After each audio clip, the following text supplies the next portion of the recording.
Constipation is an extraordinarily common medical condition. Up to 25% of Americans have constipation. It becomes more common as we age, and it is more common in female patients. There are many different types of constipation, so we have certain definitions of constipation. If you move your bowels less than 3 times per week, that is one definition of constipation. If you have hard stool more than 25% of the time, that is another definition. A third definition is if you have increased difficulty with bowel movement more than 25% of the time.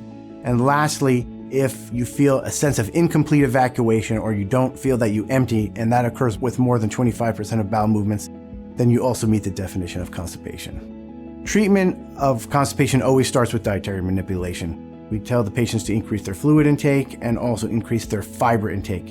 In other words, increase the servings of fresh fruit and vegetables in their diet. After this, we will often add a fiber supplement, and if fiber supplementation is not working, we add laxative therapies.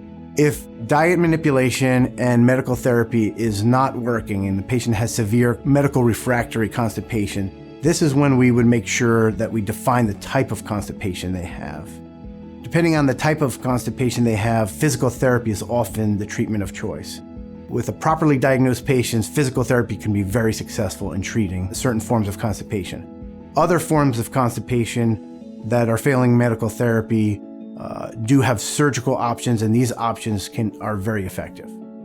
So the good news is, if you are a patient who struggles from severe chronic constipation and you feel that medical therapy has no longer worked for you, there are surgical treatments of constipation that are very effective and can get you off these medicines and restore you to a more normal lifestyle.